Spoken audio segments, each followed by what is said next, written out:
First of all good morning all of you. अपन देखते हैं लेक्चर नंबर 11। ये अपनी नेक्स्ट यूनिट है एनवायरमेंटल इंजीनियरिंग की, और ये यूनिट नंबर 4 है, वो है वाटर ट्रीटमेंट। तो मैंने आपको बताया था स्टार्टिंग में कि जो अपनी एनवायरमेंटल इंजीनियरिंग है उसको मैंने 3 भाग में डिवाइड किया हुआ है। पहला भाग जो है हमारा वो है वाटर सप्लाई इंजीनियरिंग, दूसरा है हमारा क्या सीवेज, और तीसरा क्या है हमारा एयर एंड नॉइज पॉल्यूशन। तो जो पहला पार्ट था ना, पहले पार्ट के अंदर हमारी 4 यूनिट थी, टोटल जो 8 यूनिट थी, 8 में से 4 यूनिट थी हमारी। तो पहले पार्ट में जो थी वाटर सप्लाई इंजीनियरिंग में हमारी 4 यूनिट थी, 1 2 3 और 4। पहली अपनी हो चुकी कंप्लीट, दूसरी हो चुकी, तीसरी क्या थी हमारी वाटर क्वालिटी, वो भी हो चुकी, चौथी हमारी वाटर ट्रीटमेंट, ये यूनिट है। उसके बाद में अपनी जो यूनिट आएगी कौन सी आएगी, 5th 6th 7th, ये तीनों तीनों हमारी सीवेज से रिलेटेड है, 8th हमारी एयर नॉइज से है। तो 5th 6th 7th में आपको बता देता हूँ, इनमें जो सबसे इंपॉर्टेंट पार्ट है कौन सा है एग्जाम पॉइंट ऑफ व्यू से, देखो ये भाई ये 2 यूनिट, और अगर आपने ये 6th कर ली ना, ये अगर आपने ये 3 यूनिट कर ली अच्छे तरीके से, ठीक है, 3 प्लस में पहली वाली भी इंपॉर्टेंट है, तो अगर आपने ये पोर्शन कर लिया तो मान लो 70% आपके क्वेश्चन कंप्लीट हो चुके हैं। क्लियर है कि नहीं? और 10% क्वेश्चन जो आते हैं वो इस वाली से आते हैं, और बाकी के 5% क्वेश्चन इससे आते हैं। तो ये है अपना रेशियो। तो मेन इंपॉर्टेंट है कौन सी, 1 to 4 और 6 यूनिट, सबसे इंपॉर्टेंट यूनिट तो ये है। तो अपन यही यूनिट देखते हैं, यूनिट नंबर 4 देखते हैं, जो काफ़ी लेंदी भी है, एग्जाम पॉइंट ऑफ व्यू से भी बहुत इंपॉर्टेंट है। ये है वाटर ट्रीटमेंट। अब आप सभी की सुविधा के लिए और स्टूडेंट की रिकमेंडेशन पे मैं कुछ नया तरीका स्टार्ट किया। अपन ने क्या किया है कि भाई जैसे जब मैं लिखता हूँ जिस टाइम, उस टाइम के आप लोगों का टाइम वेस्ट होता है, और जो वीडियो है वो भी लेंदी बनता है, अपना 1 सवा घंटे का बनता है, तो उसकी क्वालिटी वगैरह को भी हमको मेंटेन करना पड़ता है। तो उसके लिए क्या है, काफ़ी ज़्यादा आपके नेट भी यूज़ होता है, बहुत ज़्यादा नेट खर्च होता है। तो उसके लिए मैंने साथ साथ चीज़ों को कि भाई अब ये है कि इसके अंदर मुझे मेहनत थोड़ी ज़्यादा लगेगी, आप लोगों को मेहनत कम लगेगी। अब क्या है, मैं जो लिखने वाला पोर्शन है उसको मैं पहले ही लिख दिया करूँगा इसको, उसके बाद में फिर मैं आपको एक्सप्लेन कर दिया करूँगा, जिससे क्या जो अपना जो टाइम है ना लिखने वाला, वो टाइम वेस्ट ही हो रहा है, क्योंकि आप तो स्क्रीनशॉट से लिखते हो। तो जिस टाइम मैं लिख रहा हूँ मान लो 10 मिनट 15 मिनट 20 मिनट, वो साक्षर हमारा वेस्टेज है, तो वो आपका रिकवर हो सकता है। तो अब जो अपने वीडियोज़ है ना, लेंदी लेंदी ना बन के अपने छोटे छोटे वीडियोज़ बना करेंगे, क्योंकि वो लिखने वाला टाइम तो अपना क्या है, पहली मैं आपके लिए, मैं तो मुझे तो लिखना पड़ेगा ही पड़ेगा भाई, ठीक है ना, लेकिन आपके लिए वो चीज़, वो जो टाइम था यूटिलाइज हो चुका है, उसको अपन रिड्यूस कर चुके हैं, ठीक है। तो अपन यही पैटर्न अपनाएंगे जिससे आपको टाइम कम लगेगा, एग्जाम भी आपका पास में ही है अभी, इसलिए मैंने ऐसा किया है। तो यही पैटर्न अपनाएंगे। अब आप देखिए भाई, सबसे पहले अपन बात करते हैं किस चीज़ की, ये जो अपनी यूनिट है इसमें क्या वाटर ट्रीटमेंट के बारे में अपन बात करेंगे। वाटर ट्रीटमेंट तो लास्ट यूनिट में हमने देखा था वाटर क्वालिटी पैरामीटर की, वाटर के अंदर कौन कौन सी क्वालिटीज होती है, 3 प्रकार की होती है फिजिकल, दूसरी होती है हमारी कौन सी केमिकल, तीसरी होती है हमारी कौन सी बायोलॉजिकल या फिर बैक्टीरियोलॉजिकल। तो तीनों तीनों क्वालिटीज हमने देखी थी कि पानी के अंदर ये चीजें हमारी पाई जाती हैं, ठीक है। फिजिकल टर्बिडिटी भी होती है उसमें, ये भी टर्बिडिटी, टेस्ट, अडर, ठीक है, सस्पेंडेड सॉलिड्स, ये सारी चीजें उसके अंदर मौजूद होती हैं। अब हम जिस सोर्स से पानी को लेकर के आ रहे हैं, मान लीजिए अपन रिवर से पानी को लेकर के आ रहे हैं, और हम किसको पिला रहे हैं, जनता को पानी पिला रहे हैं, तो क्या आप उस पानी को डायरेक्टली लेकर के एज इट इज फीड कर दोगे जनता को? बिल्कुल नहीं। पानी को हमें भेजने से पहले हमें उसकी क्वालिटीज चेक करनी होंगी, ठीक है। क्वालिटीज हमने चेक कर ली, चेक करने के बाद, चेक करने का मतलब क्या है, मैंने बताया आपको, अपन कौन सा कोड फॉलो करते हैं, IS 10500 10500, IS 10500 अपन यूज करते हैं। तो अपन क्या करेंगे, IS जो 10500 है उस वाले कोड का अपन यूज करके, उसमें जो लिमिट दी हुई है हर एक चीज की, कि भाई टर्बिडिटी जो 1 to 5 NTU, हेजन यूनिट 5 to 25, जो भी है कलर की यूनिट हमारी, ठीक है। और जो हमारी टर्बिडिटी के अलावा अगर हम बात करते हैं, TDS की बात करें तो 500 से 2000, तो हम वो चीज देखेंगे पानी के अंदर। मान लीजिए पानी जो आ रहा है, उस पानी के अंदर जो हमारी टोटल डिजोल्व सॉलिड है उसकी मात्रा है 2500 मिलीग्राम पर लीटर, जबकि हमारे कोड ने कितनी परमिट की हुई है, लास्ट 2000 मिलीग्राम। भाई वैसे तो कितनी है, 500 ही है, लेकिन ये क्या है, कॉस्ट टू रिजेक्शन 2000। अब अपना जो सोर्स है उस सोर्स में कितनी है, 2500, तो भाई ये तो अपने लिए बिल्कुल हैजार्डस है, हार्मफुल है। क्या करें, तो उस पानी को भेज सकते हैं क्या? हम बिल्कुल नहीं भेज सकते। तो हमने पहले तो उस पानी की क्वालिटी को चेक किया, जो पिछली यूनिट थी उसके आधार पर। क्वालिटी को चेक करने के बाद में फिर हम क्या कर रहे हैं, अगर कोई सा पैरामीटर एक्सेस बैठ रहा है, ज्यादा मात्रा में है, तो हम उसको रिड्यूस करेंगे। रिड्यूस कैसे करेंगे, उसकी ट्रीटमेंट, कई कई प्रकार के ट्रीटमेंट होते हैं, उन ट्रीटमेंट के द्वारा अपन उसको रिड्यूस। तो जितनी भी इम्प्योरिटीज़ हैं पानी के अंदर उसको रिमूव किया जाएगा किसके द्वारा, वाटर ट्रीटमेंट के द्वारा। तो उसके काफ़ी सारे प्रोसेस होते हैं जो अपन इस यूनिट के अंदर पढ़ेंगे। क्लियर है क्या नहीं? तो पानी को डायरेक्टली भेजा नहीं जाता है, काफ़ी सारे प्रोसेस करते हैं उसके बाद ही अपन पानी को भेजते हैं। क्लियर है क्या नहीं? तो वही सारे प्रोसेस अपन देखेंगे इस यूनिट के अंदर। तो देखो जो अभी मैं बात कर रहा हूँ किसकी की, जो पानी है ना, अपन को कोई कैनाल से पानी आ रहा है, IGNP मान लीजिए, इंदिरा गांधी नहर परियोजना, वहां से पानी आ रहा है, उस पानी को हमको भेजना है किसको, ड्रिंकिंग वाटर के लिए। तो क्या हम डायरेक्टली पानी भेज सकते हैं क्या? नहीं, उस कंडीशन में हमको ये सारे के सारे प्रोसेस फॉलो करने पड़ेंगे। तो सबसे पहले कौन सा प्रोसेस, भाई जो पानी आ रहा है वो एटमॉस्फेयर के कांटेक्ट में है, एटमॉस्फेयर के अंदर बहुत सारी गैसेज हैं जो उस पानी के अंदर इवॉल्व हो जाएंगी। और क्या एटमॉस्फेयर में गंदगी है, धूल मिट्टी है, वो भी पानी में जाएगी। धूल मिट्टी के साथ में पानी बह रहा है तो जो नहर है उस नहर में हमारे कुछ पौधे भी होंगे, वो पौधे भी क्या होंगे, पानी के साथ साथ, पौधे के साथ साथ कई सारे जम्स होंगे, कई सारे माइक्रो ऑर्गेनिज्म होंगे, वो भी पानी के साथ साथ बहने लगेंगे। तो सारी सारी इंप्योरिटीज क्या हो रही है, पानी के साथ बह रही, तो उसको हमको रिमूव करना है। तो रिमूव करने के लिए कौन कौन से प्रोसेस करेंगे? सबसे पहले तो अपन क्या करेंगे, ये देखो ये मैंने आपको प्रोसेस लिखे हुए हैं कंप्लीटली। ये जो है ना, ये फ्लो चार्ट, ये कंप्लीट यूनिट का क्या है, अपना एक बेस है। इसके आधार पर अपन सारी चीजों को समझ पाएंगे। तो अब ये ओवरव्यू है कंप्लीट यूनिट का, ठीक है ना। उसके बाद अपन one by one each and every process को डिटेल में पढ़ेंगे। सबसे पहले जो अपना आता है वो क्या आता है, ये मैंने लिखा हुआ है प्रोसेस, और ये है रिमूवल, कि इस प्रोसेस के द्वारा अपन पानी से क्या चीज को रिमूव करते हैं। ये प्रोसेस करता क्या है पानी के अंदर, ये अपन क्यों कर रहे हैं इस प्रोसेस को। तो देखिए सबसे पहले अगर मैं बात करता हूं स्क्रीनिंग के, सबसे पहला अपना कौन सा प्रोसेस है, स्क्रीनिंग है। तो स्क्रीनिंग के अंदर क्या होता है, तो देखो भाई सबसे पहले मैं आपको बोल देता हूं, इस चीज को आप अच्छे समझ लेना। अगर आपको ये फ्लो चार्ट याद हो जाता है माइंड में, सेम फ्लो चार्ट आएगा अपनी 7th यूनिट के अंदर, वहां पर अपन सीवेज का ट्रीटमेंट करेंगे, यहां पर पानी का कर रहे हैं, ठीक है। तो अगर आपको ये समझ में आता है ना फ्लो चार्ट, तो इसका मतलब है कि आपको कंप्लीट यूनिट इजीली समझ में आ जाएगी और आप उसको माइंड में रिटेन भी कर सकते हो, ठीक। तो सबसे पहले अपन क्या करेंगे, पानी जो है आ रहा है अपना रिवर से, कैनाल से आ रहा है, और आपको ड्रिंकिंग वाटर के लिए भेजना है। तो सबसे पहले क्या करोगे आप इस तरह की छड़ लोगे बहुत सारी, उन छड़ को अपन क्या बोलते हैं, स्क्रीन्स बोलते हैं। जैसे अपन बजरी छानते हैं ना, बजरी की तो क्या रहती है, बिल्कुल स्क्वायर मैश होते हैं, जाल होता है स्क्वायर। ऐसे ही आपने छड़ ले ली, इनको आपने इंक्लाइन रख दिया इस तरह से, ठीक है ना। तो इनको इंक्लाइन रख दिया, पानी जो आएगा इस तरह से, पानी आकर के, और जो भी पानी के अंदर बड़ी बड़ी गंदगी है, मोटे मोटे फ्लोटिंग तैरते हुए जो भी सॉलिड्स आ रहे हैं, जैसे मान लो पॉलीथीन आ गई, कोई पेपर कागज का टुकड़ा आ गया, लकड़ी के टुकड़े आ गए, ठीक है, पत्तियां आ गई, फूल पत्तियां, ये पेड़ पौधे जो भी पानी के साथ आ रहे हैं, वो बड़े बड़े जो मैटर है ना वो रुक जाए यहाँ पर, समझ गए भाई। तो ये जो फ्लोटिंग मैटर था, बहता हुआ जो मैटर था, वो यहाँ पर आकर के रुक जाए, मोटा मोटा मैटर जिसको आप इजीली छान सकते हो। फिर पानी आगे जा चुका है, मोटा मैटर यहाँ रुक गया है, तो इनको अपन क्या बोलते हैं, स्क्रीनिंग। तो ये होता है अपना स्क्रीनिंग। तो स्क्रीनिंग से अपन क्या रिमूव करते हैं भाई, रिमूवल। स्क्रीनिंग से क्या किया था, लार्ज फ्लोटिंग मैटर, बड़े बड़े तैरते हुए जो हमारे पदार्थ हैं उनको अपन रिमूव करते हैं। उसके बाद में जो प्रोसेस आता है अपना, वो कौन सा आता है, एरेशन। एरेशन क्या होता है भाई, एरेशन प्रोसेस क्या होता है, इसके अंदर जो अपना पानी होता है उसमें अपन एयर, ऑक्सीजन को अपन प्रोवाइड कराते हैं। अब ऑक्सीजन को प्रोवाइड कराने से क्या होता है, ऑक्सीजन को प्रोवाइड कराने से हमारे दो फायदे होते हैं। एक तो पानी के अंदर डिजोल्व ऑक्सीजन क्या है, इंक्रीज होती है। उसके इंक्रीज होने से क्या हुआ, तो उसके अंदर जो भी हमारे माइक्रो ऑर्गेनिज्म हैं, जो हमारे कौन से हैं, एरोबिक माइक्रो ऑर्गेनिज्म, वो एक्टिव होकर के ऑर्गेनिक मैटर को डिकम्पोज कर देंगे, डिग्रेड कर देंगे। और क्या चीज है, इसके घुसने से जो हमारी गैसेज हैं, कौन सी गैसेज, जो हमारी डिजोल्व गैसेज, जैसे H2S हुई, CO2 हुई, ये सारी गैसेज बाहर निकलेंगी, पहली बात। और क्या होगा, जो टेस्ट और अडर है, बदबू है, और जो टेस्ट है वो भी, टेस्ट तो क्या हो जाएगा, बिटर है तो वो स्वीट हो जाएगा।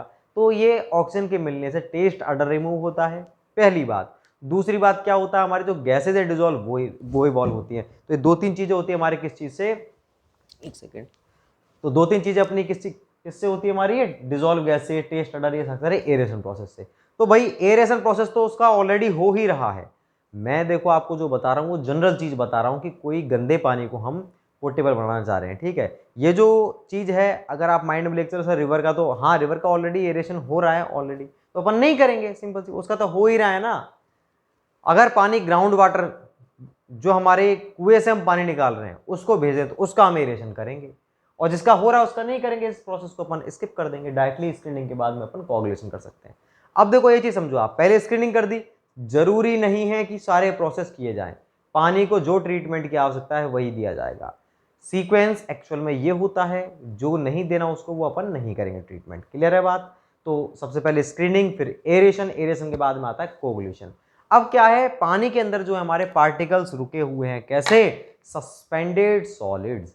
अब ये सॉलिड्स कौन से होते हैं? जो अपन को दिख रहे हैं, ठीक है, वैसे सॉलिड जो है अपने पानी के अंदर है मौजूद, जो अपन को दिख रहे हैं कि जैसे बजरी हुई वो पानी के अंदर घुली, वो उसको अपन को बैठाना है। तो बैठाने के लिए मान लीजिए केवल बजरी बजरी है मोटी मोटी, तो अपन ने क्या कर दिया, ऐसे चैम्बर बना दिए, पानी जो आ रहा था एरेशन के बाद में उसको चैम्बर के अंदर डाल दिया, उनको अपन सेडिमेंटेशन टैंक बोलते हैं। उन टैंक में हमने पानी को डाल दिया, पानी को थोड़ी बहुत देर रोके रखा, तो जो बजरी थी वो नीचे बैठ गई और पानी शुद्ध होकर के आगे चला गया। तो इस प्रोसेस को अपन बोलते हैं सेडिमेंटेशन। क्लियर है कि नहीं? लेकिन सेडिमेंटेशन केवल कब कब सक्सेसफुल है? ये केवल तब सक्सेसफुल है जब उसमें बड़े बड़े पार्टिकल्स मौजूद हो, केवल बड़े बड़े पार्टिकल्स मौजूद हो। अगर उसके अंदर ऐसे पार्टिकल्स मौजूद है कि छोटे छोटे पार्टिकल्स भी हैं, ठीक है, जो आपको क्या है इस तरह से घूमते हुए दिखाई दे रहे हैं, लेकिन वो पार्टिकल्स नीचे नहीं बैठ रहे। भाई पानी में देखा होगा ना आपने, बजरी तो नीचे बैठ जाएगी तुरंत, लेकिन कुछ पार्टिकल्स ऐसे होते हैं जो बिल्कुल छोटे छोटे होते हैं, वो पार्टिकल्स नीचे नहीं बैठते, वो बोतल के अंदर यूं घूमते रहते हैं, अपन को दिखता है। तो उन पार्टिकल्स को कैसे बिठाया जाए? उन पार्टिकल्स को बिठाने के लिए हमें कुछ प्रोसेस करने, कुछ केमिकल डालने होंगे।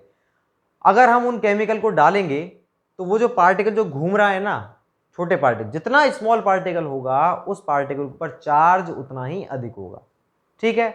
अब वो जो पार्टिकल उसके ऊपर चार्ज है और वो घूम रहा है फ्रीली पानी के अंदर, ठीक है।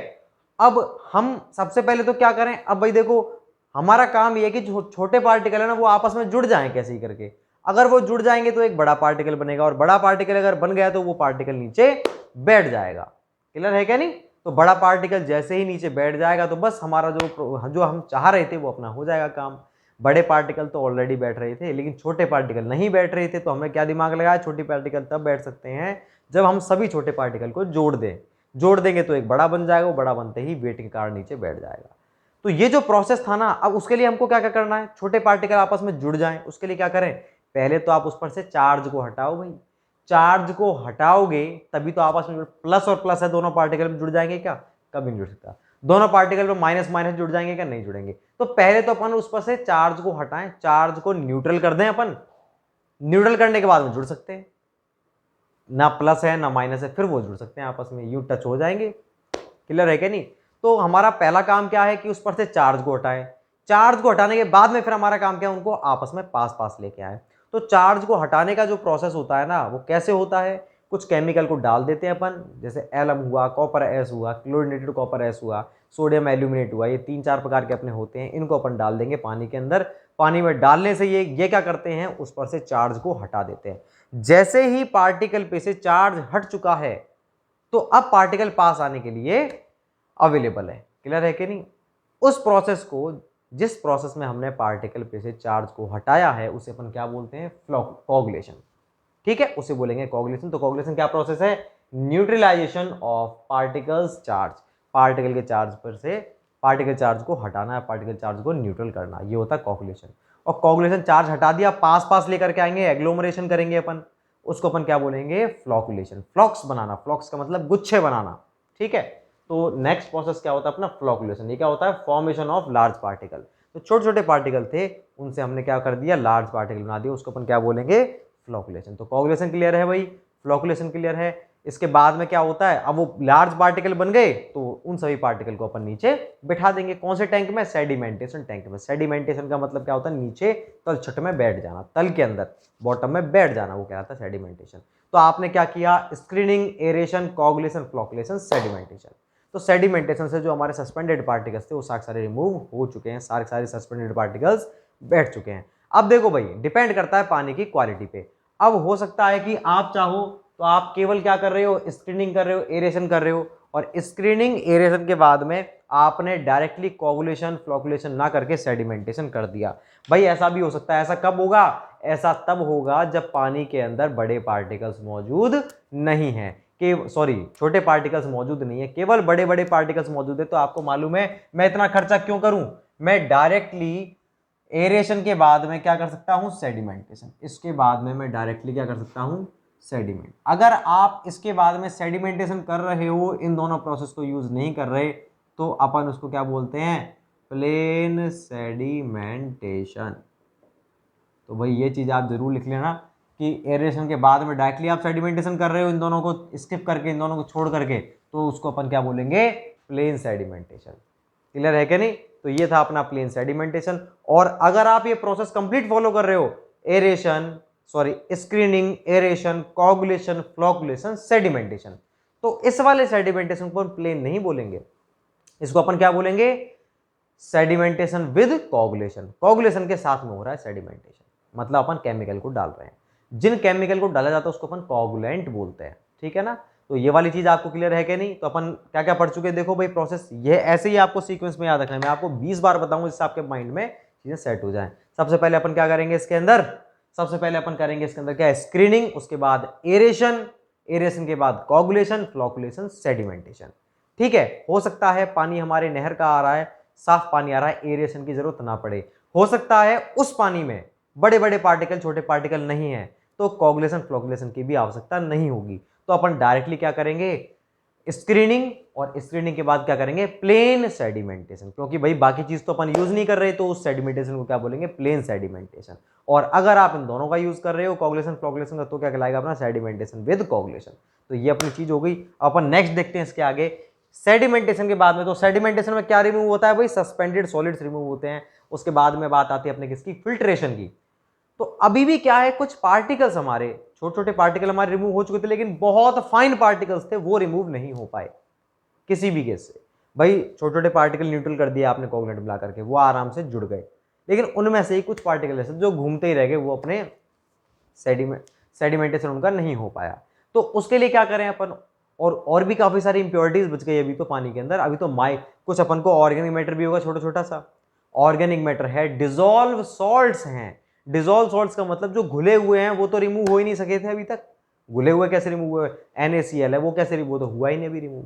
तो उन सबको रिमूव करने के लिए अपन क्या करते हैं, फिल्ट्रेशन करते हैं। तो फिल्ट्रेशन में क्या होता है, वेरी फाइन सस्पेंडेड सॉलिड, जो छोटे छोटे सस्पेंडेड सॉलिड रह गए थे, किसके अंदर हमारे रह गए थे, वो जो रह गए थे सेडिमेंटेशन टैंक के अंदर, वो सारे के सारे रिमूव होंगे हमारे फिल्ट्रेशन के अंदर। इसमें अपन एक फिल्टर बनाते हैं।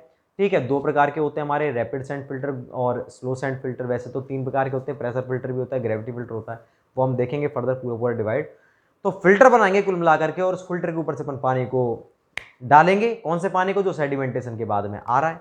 और उस पानी को डालेंगे तो उस फिल्टर से जो अपन को पानी प्राप्त होगा, उसमें ना तो अपन को मिलेंगे डिजोल्व सॉल्ट्स मिलेंगे, ना ही अपन को ऑर्गेनिक मैटर मिलेगा, ना ही अपन को सस्पेंडेड सॉलिड मिलेगा, इनमें से कुछ भी अपन को नहीं मिलेगा। क्लियर है क्या नहीं? तो ये कौन सा प्रोसेस था हमारा, ये था फिल्ट्रेशन। तो फिल्ट्रेशन में क्या रिमूव होता है भाई, वेरी फाइन सस्पेंडेड सॉलिड्स। मतलब कौन सा सस्पेंडेड सॉलिड, वो सस्पेंडेड सॉलिड जो हमारे रिमूव नहीं हो पाए थे सेडिमेंटेशन टैंक के अंदर। क्लियर है कि नहीं? अब फिल्ट्रेशन के बाद में भी काफी सारी चीजें रह गई। क्या रह गई भाई, उसके अंदर हमारे माइक्रो ऑर्गेनिज्म रह चुके हैं। अब माइक्रो ऑर्गेनिज्म सबसे बड़ा जो फंडा है माइक्रो ऑर्गेनिज्म का ही है।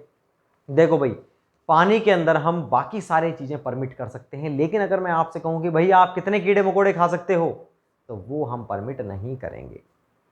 कुल मिला के हम किसी प्रकार का बैक्टीरिया, वायरस, प्रोटोजोआ, इसका मतलब हम किसी प्रकार के माइक्रो ऑर्गेनिज्म को परमिट नहीं करेंगे। वही तो बीमारियां फैलाते हैं।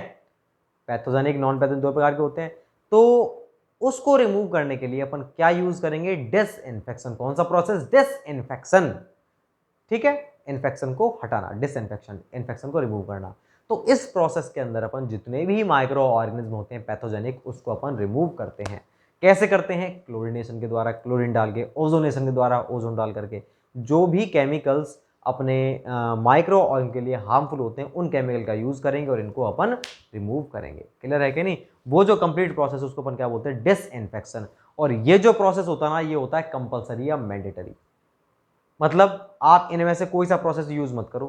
पानी आ रहा है हमारा नहर से, और मेरे पास कोई भी आइटम नहीं, ना मेरे पास स्क्रीन है, ना सेडिमेंटेशन टैंक है, ना कोगुलेशन फ्लोक्शन, कुछ भी नहीं है। मेरे को पानी का यूज करना ही करना है, कैसे भी आपदा आई हुई है, और उसी पानी का यूज हमको डायरेक्टली करना है। तो अपन जनता को कैसे पहुंचाएं ऐसी क्रिटिकल कंडीशन में, इमरजेंसी कंडीशन में? तो आपको पानी पहुंचा रहे हो, तो आपको ये प्रोसेस तो यूज करना ही पड़ेगा। मतलब आपको ब्लीचिंग पाउडर, क्लोरीनेशन, ये तो डालना ही पड़ेगा आपको। ठीक है ना?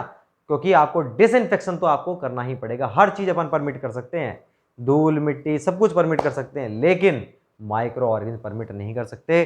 तो ये जो प्रोसेस होता है कंप्लीट वाटर ट्रीटमेंट के अंदर, ये क्या होता है हमारा मैंडेटरी प्रोसेस। ये कौन सा है, कंपल्सरी प्रोसेस।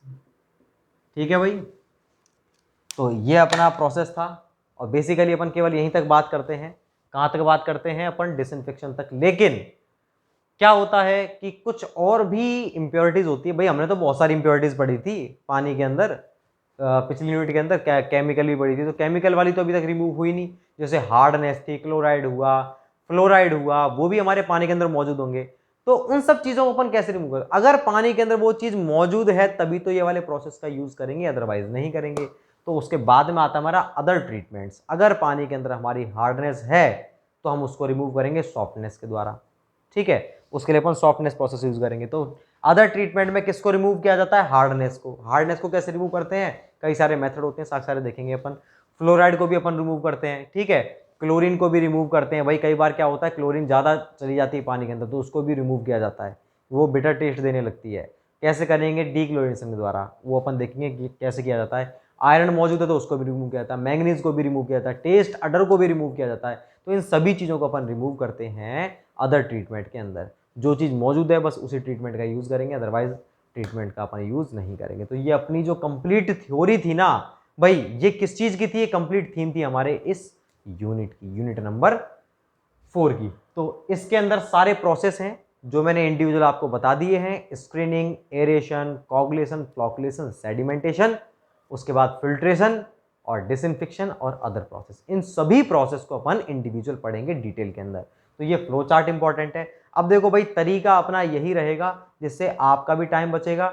बस आपका टाइम बचना ही इंपॉर्टेंट है अपने लिए। जो लेक्चर अपना बनता था 1.25 घंटे का, वो अपना 30 से 35 मिनट का लेक्चर बना करेगा। ज़्यादा चीज़ आप कवर कर सकते हो, क्योंकि भाई जो टाइम मैं लिखता हूँ वो आपके लिए वेस्टेज ही है। बिल्कुल सही बात है, ठीक है ना। अब मुझे मेहनत ज़्यादा लगेगी, लेकिन कोई बात नहीं, मेरे टाइम का भी महत्व है। लेकिन मेरी तो जॉब लग चुकी है, तो मुझे कोई दिक्कत नहीं है, मैं आप लोगों के लिए टाइम एक्स्ट्रा निकाल सकता हूँ, दूंगा टाइम आप लोगों को भी। तो आपको क्या करना है, अब आपको इसका स्क्रीनशॉट लेना है कंप्लीट का और आपको उतारना है, ठीक है ना। तो अब अपने लेक्चर्स भी छोटे होंगे ना, तो मेंटलिटी होती है भाई स्टूडेंट्स की कि मैंने जनरली ऑब्जर्व किया है, और उसके बेसिस पर ही मैं ये सारी चीज़ें एनालाइज करके ही मैं आप लोगों को इतना मैटर प्रोवाइड कराता हूँ। जो भी कुछ मैं आपको बताता हूँ उस एनालिसिस के आधार पर ही बताता हूँ, क्योंकि मैं भी देखो कोई बहुत पुराना टीचर नहीं हूँ कि मैं 20-25 साल से पढ़ा रहा हूँ, मैं बूढ़ा हो चुका हूँ, 40 से ऊपर का हो गया। मैं भी अभी 27 का हूँ और मेरी जॉब भी अभी लगी है, कॉलेजिंग हुई है। तो मैं अभी क्या बिल्कुल करंट उससे रिलेटेड हूँ, आपके जो कंपटीशन है उससे रिलेटेड हूँ। तो मुझे मालूम है कि एज ए स्टूडेंट मेरे अंदर क्या क्वेरीज हैं, इसलिए मैं आप लोगों को आपकी बातों तक पहुँच पाता हूँ, ठीक है। क्योंकि मुझे मालूम है कि अगर मैं अपने आप को एज ए स्टूडेंट फील करता हूँ, तो मेरी जो कोशिश है वो ये रहती है कि आपको मैं कम से कम मैटर दे पाऊँ, कम से कम कॉम्पैक्ट मैटर, और उस मैटर से मैक्सिमम आपको चीज़ें मिल पाएँ।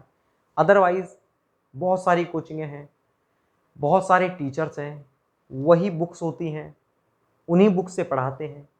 वही 100 की किताब मेरे पास होंगी 4-5, वही किताब दूसरे टीचर के पास होंगी, सब पढ़ाते हैं। कोई इतना लिखवा देता है, कोई इतना लिखवा देता है, ठीक है। लेकिन मुझे तो मालूम है ना कि एज ए स्टूडेंट मुझे ये चीज़ चाहिए, मुझे ये चीज़ नहीं चाहिए। इस चीज़ के लिए मुझे पेशेंस चाहिए होगा, और मैं थोड़ा सा घबराऊंगा भी कि यार ज़्यादा है यार, बहुत टाइम लगेगा पढ़ने में। और अगर कोई चीज़ नहीं चाहिए, इतना सा सब्जेक्ट है, तो मैं उसको इंटरेस्टिंगली कंप्लीट करूँगा। तो इसलिए मेरी कोशिशें रहती है, मैं इन चीज़ों को शॉर्ट में इसलिए लिखता हूँ ताकि आप लोगों को जो है याद करने में आसानी हो, और चीज़ बहुत कम आपको लिखनी पड़े और मैक्सिमम एफिशिएंसी हो। अदरवाइज एनवायरमेंटल इंजीनियरिंग ऐसा सब्जेक्ट है कि इसके तो मोटे मोटे 4 रजिस्टर भर जाएं, समझ रहे हो। लेकिन मैं इसको पूरे को कॉम्पैक्ट कर रहा हूँ, तो जितना लिखवा रहा हूँ that is more than sufficient. आँख बंद करके आप कर सकते हो, जेई लेवल के लिए मोर देन सफिशिएंट है। और कॉन्सेप्ट्स के लिए हायर जो कॉन्सेप्ट्स है ना ईएस गेट के, उसके लिए भी है सफिशिएंट। कॉन्सेप्ट्स के लिए उनके क्वेश्चंस में नहीं करवा रहा आपको, क्योंकि मैं आपको तैयारी करवा ही नहीं रहा ईएस गेट की। अगर ईएस गेट की बात होती तो मैं उस तरीके से चलता, सारे न्यूमेरिकल्स लेता, सब कुछ करते अपन। तो अभी तो अपन अपने लेवल का देख रहे हैं, तो जो कर रहे हो ना ये मोर देन सफिशिएंट है, ठीक है ना। अब देखो भाई, स्क्रीनिंग की मैं बात करता हूँ। एक चीज़ और मैं आपको कहना चाहूँगा कि जो मैं पढ़ा रहा हूँ इन टॉपिक्स के आधार पर ही as it is topic wise topic मैंने जो ऑब्जेक्टिव वॉल्यूम सेकंड निकाली है वो बहुत मेहनत करके मैंने हर एक क्वेश्चन को लिखा है, तरासा है हर एक क्वेश्चन को मैंने, सारे सब्जेक्ट्स के objective volume second, basics of civil objective volume second का। और मैं गारंटी देता हूँ अब जो एग्ज़ाम आने वाला है ना, इसमें आपको इसके 95 से ऊपर परसेंटेज क्वेश्चंस आपको देखने को मिलेंगे, क्योंकि मैंने जितने प्रीवियस ईयर्स के क्वेश्चंस हैं ना उन सबको इन्वॉल्व किया है, केवल जो आ चुके हैं उन क्वेश्चंस को और जो आ सकते हैं उन क्वेश्चंस को।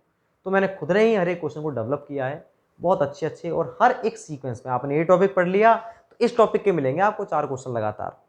ऐसे नहीं कि इस टॉपिक क्वेश्चन एक वहां पर एक यहाँ पर है, टॉपिक वाइज यूनिट वाइज तो है ही, साथ में टॉपिक वाइज हर सीक्वेंस के अंदर, जिससे क्या है आप दोनों चीज़ों को एक साथ पढ़ सको। आप पढ़ते जा रहे हो, क्वेश्चन लगाते जा रहे हो, तो भैया उस बुक को आप ज़रूर से प्रेफर करें, आपको एग्ज़ाम हॉल के अंदर उसका एडवांटेज समझ में आएगा, ठीक है ना।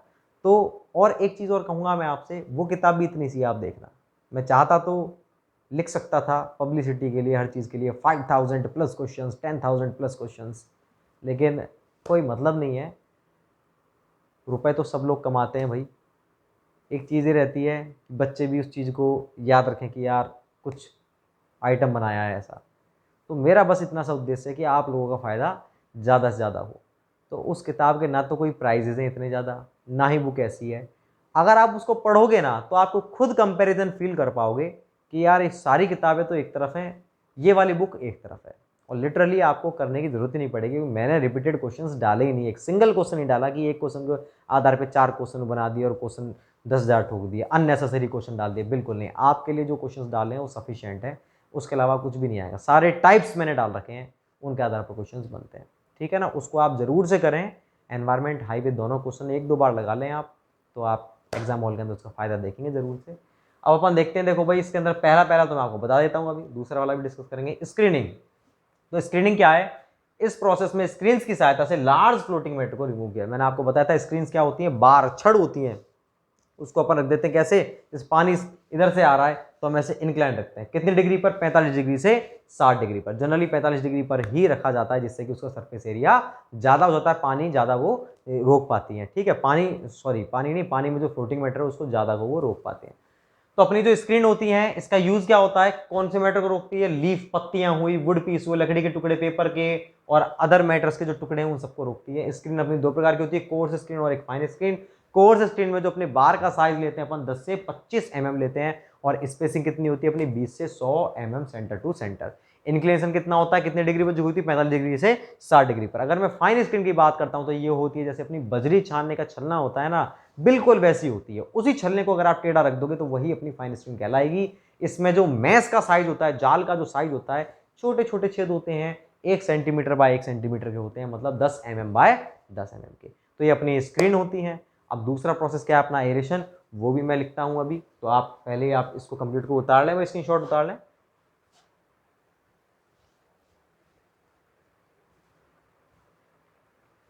इस कंप्लीट का आप एक बार स्क्रीनशॉट उतार लें, फिर मैं आपको उतारता हूं वो।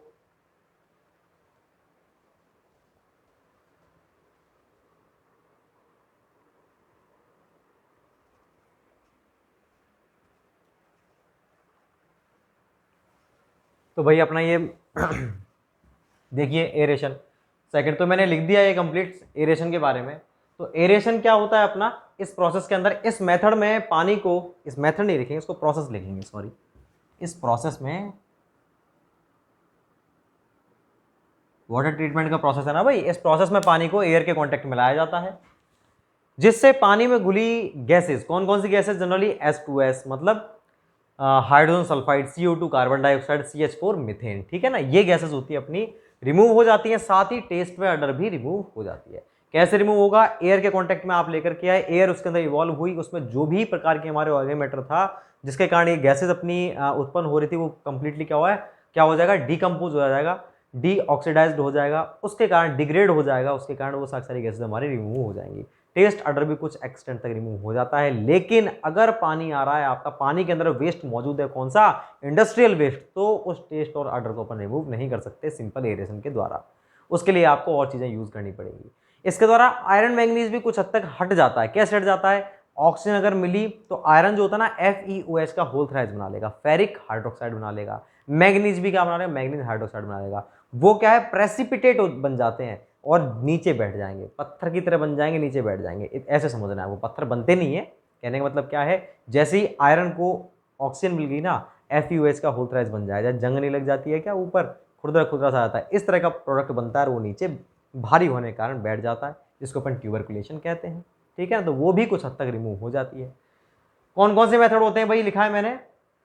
इसके निम्न मेथड होते हैं। पहला है स्प्रे नोजल मेथड। इसमें क्या करते हैं, इस तरह का एक स्ट्रक्चर होता है, जैसे आपको ये दिख रहा है, ये मार्कर, लेकिन ये छोटा है, थोड़ा बड़ा स्ट्रक्चर होता है। पीछे से अपन जो भी पानी है जिसको आपको एयर के कॉन्टैक्ट में लाना है, उस पानी को इसके अंदर अपन डालेंगे, यहाँ से पंप करेंगे अपन, तो पानी जो है बाहर निकलेगा छोटे से होल से। जब वो छोटे से होल से बाहर निकलेगा तो एयर के कॉन्टैक्ट में ऑटोमेटिकली आएगा।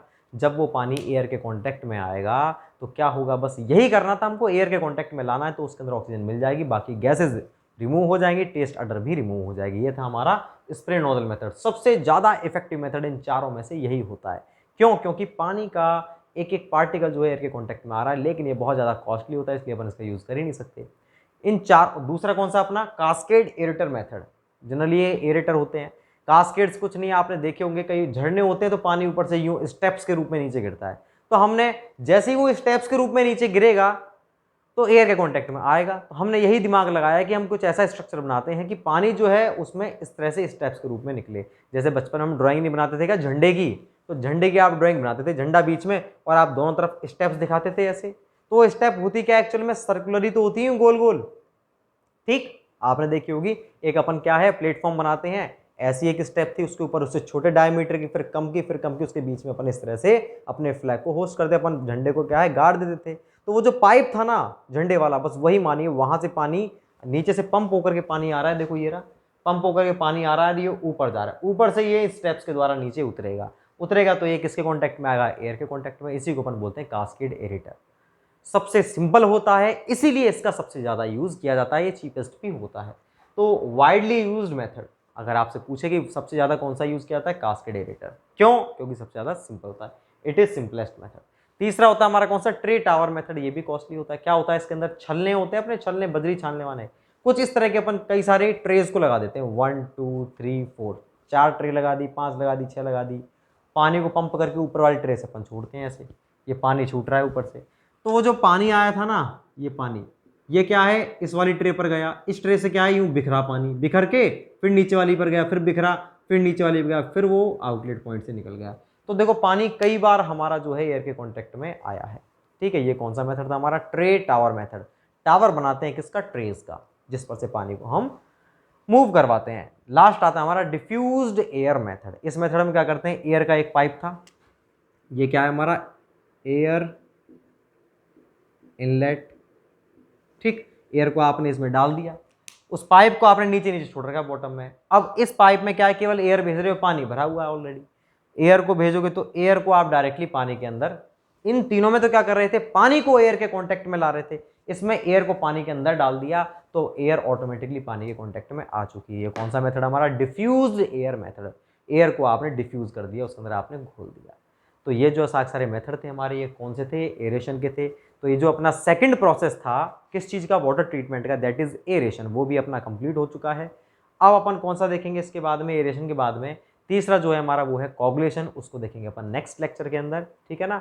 तो भाई आप सभी से एक छोटी सी रिक्वेस्ट ये है, प्लीज़ आज ही जैसे ही आप इस लेक्चर को देखो, मुझे मेरे व्हाट्सअप नंबर पे आप एक बार इसको जो भी आपको ये जो मैं तरीका है, इस तरीके को आपने आज से यूज़ किया, तो आप मुझे बताएं कि ये आपको कैसा लगा। जिन्होंने भी ये वीडियो देखा है, प्लीज़ आप मुझे आज मेरे व्हाट्सअप नंबर पे 7737299668 तो मुझे ये बताएं कि ये ठीक है क्या, ऐसे अपन कर रहे हैं, तो इससे आपका टाइम ऑटोमेटिकली बचेगा ही। अब देखो इसके अंदर अपन को लगभग नहीं तो 1 घंटे से ज़्यादा लग जाता, और मेरे हिसाब से अभी शायद वीडियो अपनी 30-35 मिनट की बनी होगी। ठीक है ना, 35-40 मिनट की, तो टाइम काफ़ी रिड्यूस हो चुका है। तो प्लीज़ मुझे ज़रूर बताएं आज। ठीक है, I will wait for your message. केवल व्हाट्सअप करें, कॉल नहीं करें। Thank you so much.